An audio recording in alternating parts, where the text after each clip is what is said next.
We're off to Sabah. It's the northern part of the island of Borneo and a province of Malaysia. We fly to Kuala Lumpur, arriving on the morning of 31st January, change planes and fly on to Kota Kinabalu, known as KK, which is the capital of Sabah. Finally, a 30-mile drive to our hotel.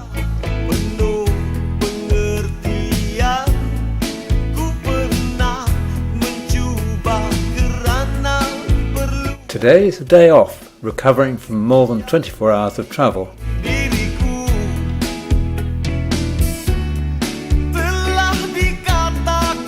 Not a place for swimming in the sea, it seems. There's a red flag and we're warned about currents and jellyfish.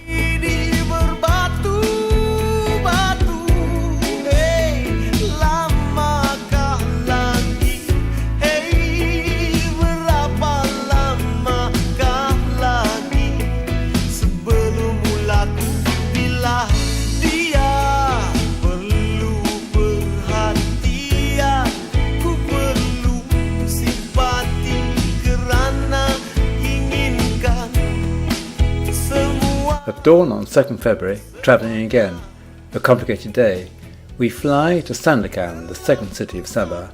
The plan was to take a boat from there to Lebaran Island, where we'll be staying for 3 nights.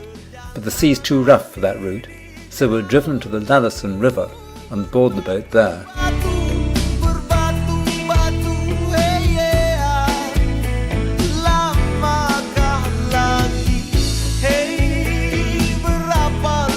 During the 39-45 war, some 2,500 prisoners of war, mainly Australian but including 750 British, suffered appallingly at the hands of the Japanese at this camp and on a series of death marches from here to Ranau, 250 kilometres inland.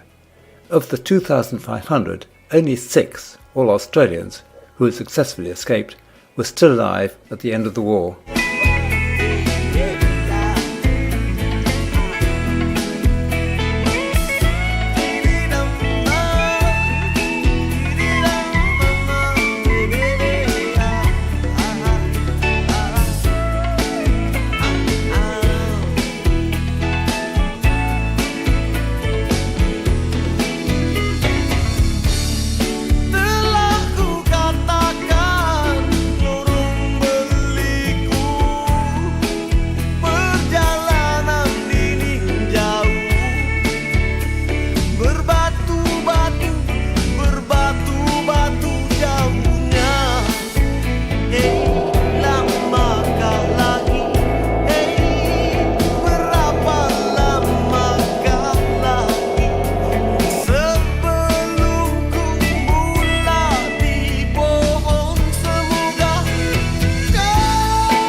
In the morning, a walk around the fishing village where we are. It's the only inhabited part of the island.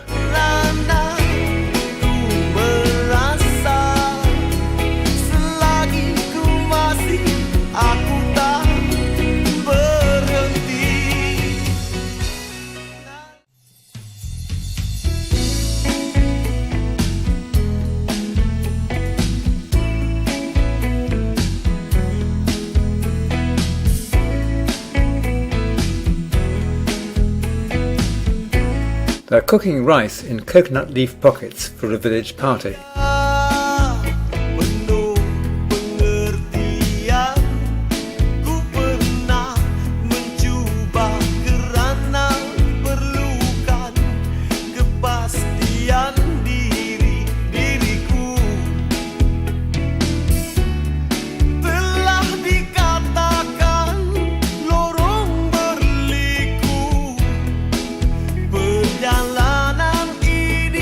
The islanders are Muslim, as you might guess, and speak their own language, Cagayan, one of the 33 languages and 88 dialects of Sabah.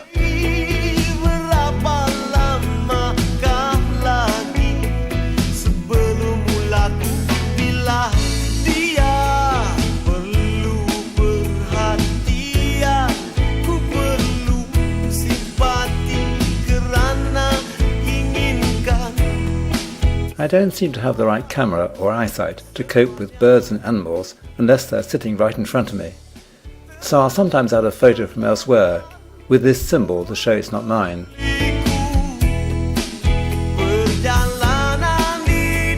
In the afternoon we were supposed to be off on a boat trip, but the sea was too rough even for the fishermen, so we stayed home for a demonstration of batik painting, followed by our own attempts.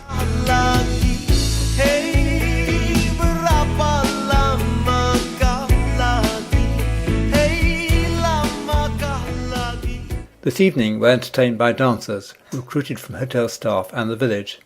I never did grasp what the dance was about, but they clearly had fun doing it.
Then came our turn, this time dancing with the children.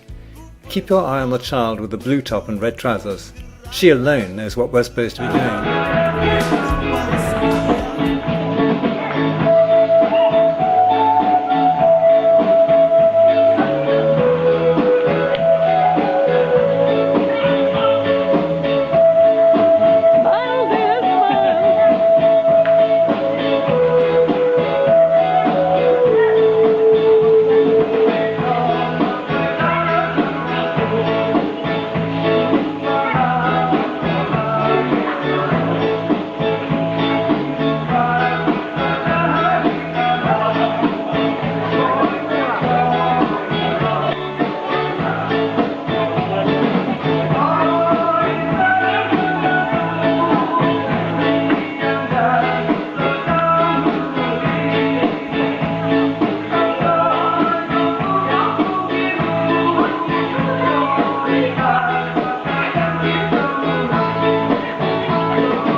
This morning, back in the boat to the Lalison River, managed to look for monkeys in the trees along the river banks.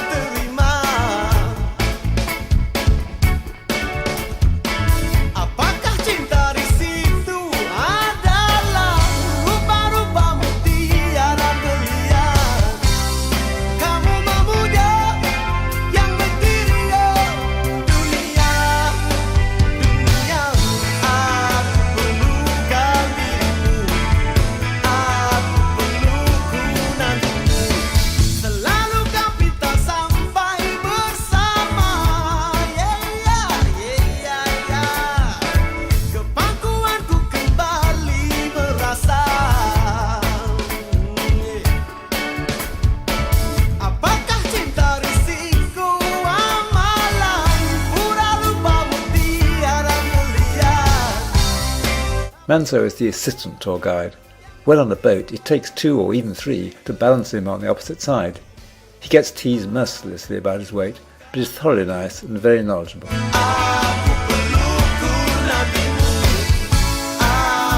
Back on the Barren Island, it's raining heavily and the planned boat trip for this afternoon is cancelled.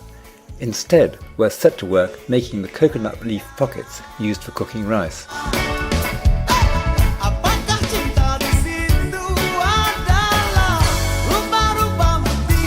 It had rained heavily all night and is still raining, though less so. We're off to two small islands dedicated to turtles. First, Bakungan Ketchel, then Selingan, where we'll stay the night.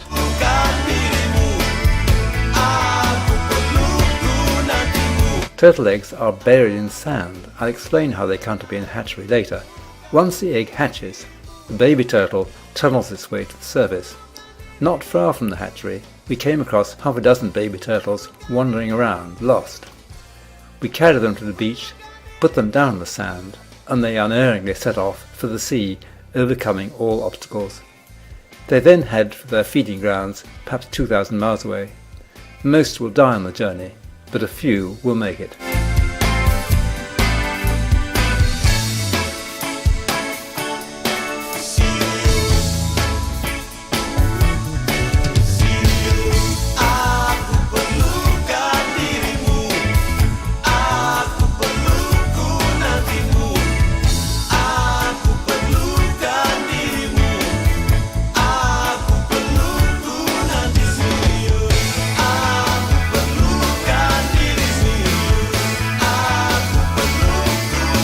Turtles take 20 to 50 years to reach maturity.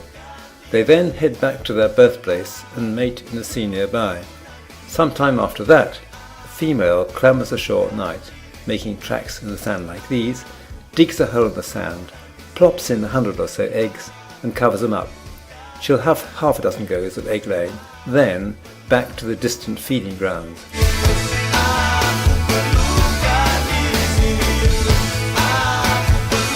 To protect the eggs from predators, they're taken from the spot where the turtle lays them and reburied in a hatchery. Part of the hatchery is shaded. Eggs incubated in the shade produce male turtles, in the sun, female turtles.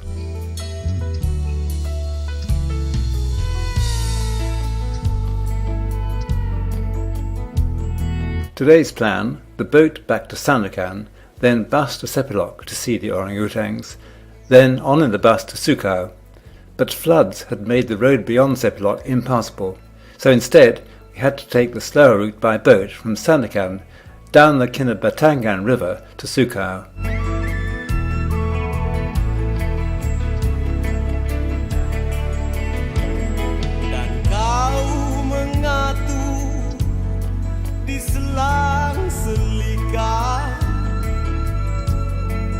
At Sepilok, injured or orphaned orangutans are cared for and fed with the aim of returning them to the wild.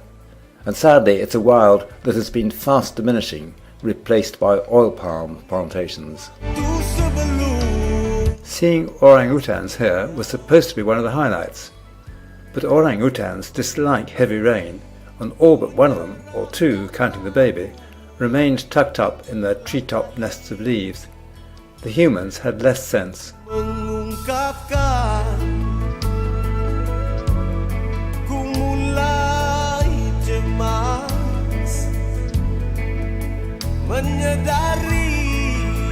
On the way to Sukau, the engine of one of the boats fails and we put into a conveniently near fishing village, Mumyang.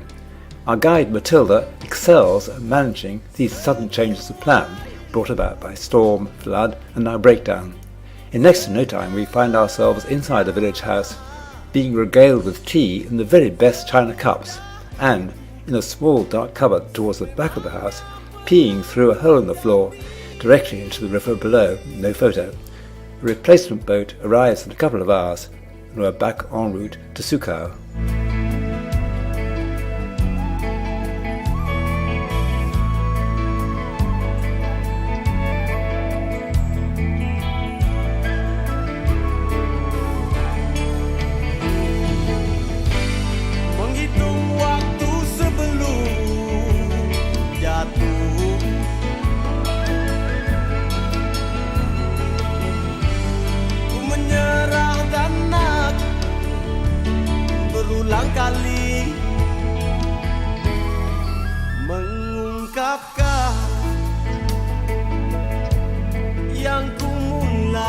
cemas menyadari apa yang kau lalui.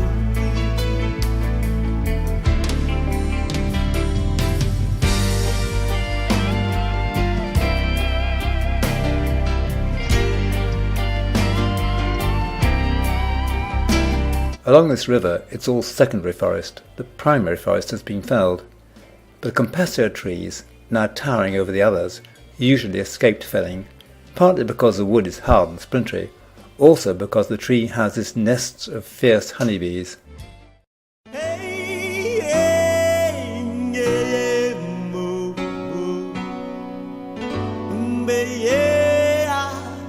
We were threatened with having to buy special leech socks to keep leeches at bay while walking in the forest. But after all the heavy rain, the paths are under water, so we're doing the walk in a boat and without the leech socks. Mengenangkan nasi waktu siang di tengah hari, berdenyut-denyut nadi, bergerak perlahan lagi di puncak yang tinggi. Dia berdiri dengan megah menebal di hati. Aku pandang ngeri, jangan terjadi diri sendiri. When I do at last get an interesting bird in the viewfinder, it somehow always dodges behind a tree. Jangan datang, jangan kemari, dalang-dalang mencuba lagi, terus lari, lari, yeah. Hey, Today it's a 9-hour bus journey, including a couple of stops on the way. We're aiming from Mountain Lodge, just beyond Kundasang in the foothills of Mount Kinabalu.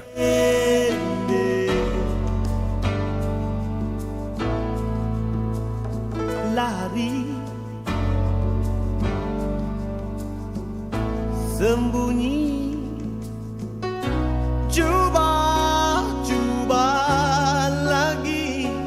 These huge caves are the nesting place for swiftlets, birds which can navigate in the dark and make their nests from their own spit. These nests have been a valuable export trade to China for many centuries, where they turn into bird's nest soup. Gathering these nests from the cave roof, which involves climbing ropes and rattan ladders, is dangerous and difficult.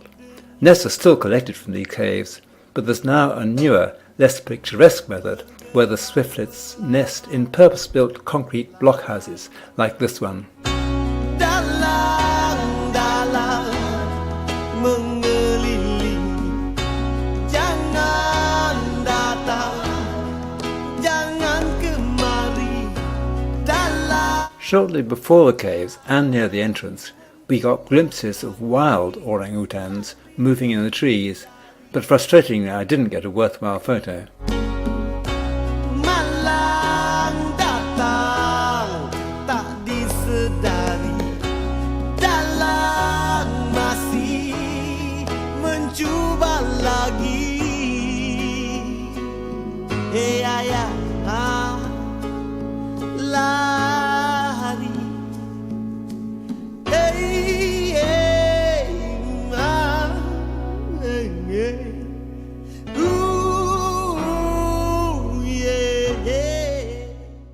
Bergerak perlahan lagi, dalang-dalang.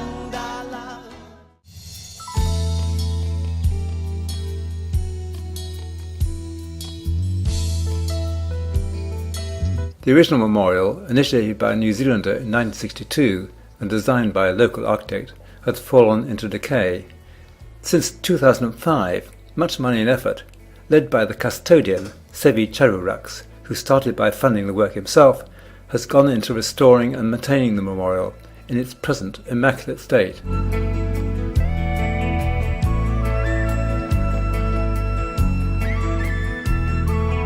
The Borneo Garden commemorates local people who'd helped the prisoners and died for what they did.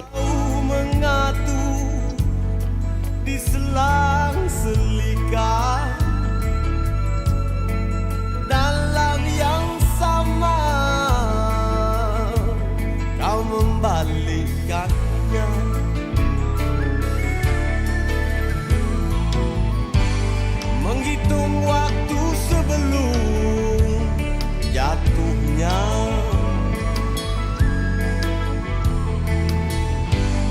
ku menyerah dan aku berulang kali mengungkapkan, ku mulai cemas menyadari apa yang kau lalui.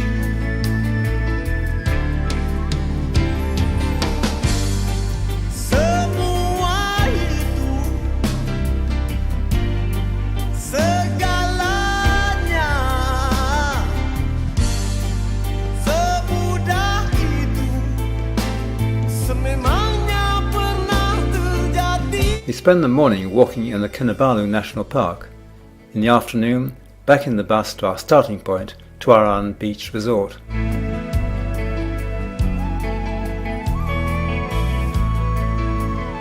Mount Kinabalu and the area around it has an amazing variety of plants, birds and animals, some of them found nowhere else.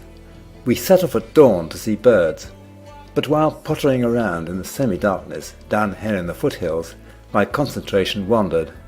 When planning this winter escape to somewhere warm all those months ago, we decided against the walk to the summit of Mount Kinabalu, 4,095 metres. It takes an extra 2 days to get to the top and down again.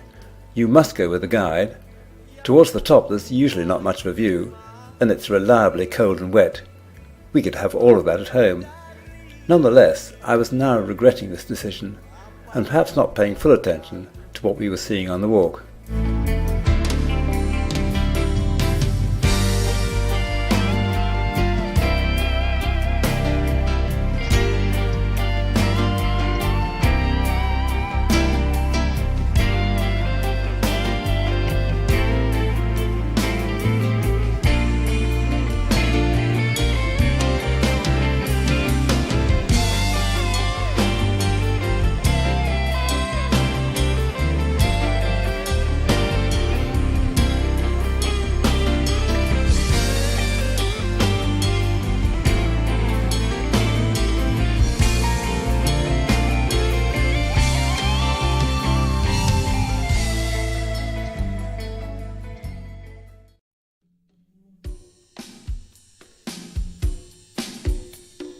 Durian, a fruit unknown to me and which we hadn't seen on the tour, is said to have a powerful and lingering smell of rotten meat and drains, and taste like sweet custard mixed with garlic and urine.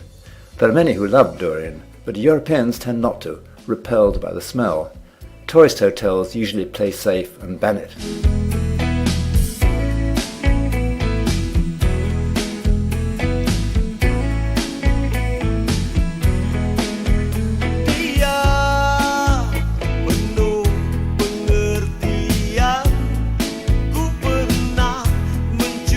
Atkinson's Tower is an almost forgotten relic of the British past, when Sabah was British North Borneo and Kota Kinabalu, Jesselton. It was once a landmark for ships heading for the harbour, but now hidden by modern concrete blocks. The taxi driver we asked to take us there had never heard of it.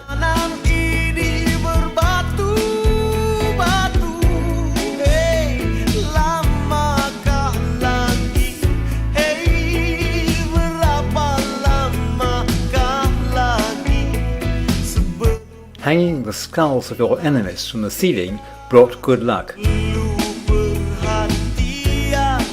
And a built-in trampoline for dancing.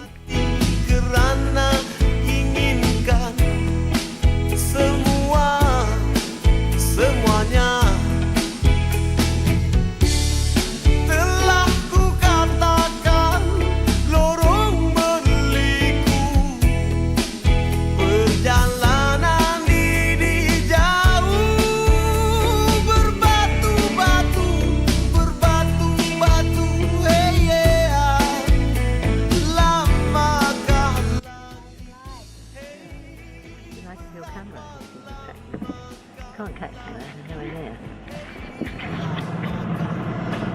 does it, doesn't it?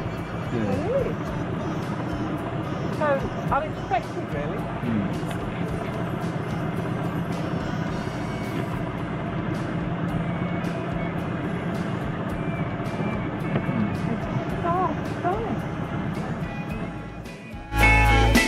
The end of the tour. We've been well led, nice to one another throughout, and have always turned up on time. Now scattering in different directions. Only Judy and I will be going on to Thailand, and only Janice, nearest on the right, will be climbing Kinabalu, the mountain seen again for the last time when we leave Sabah the next morning.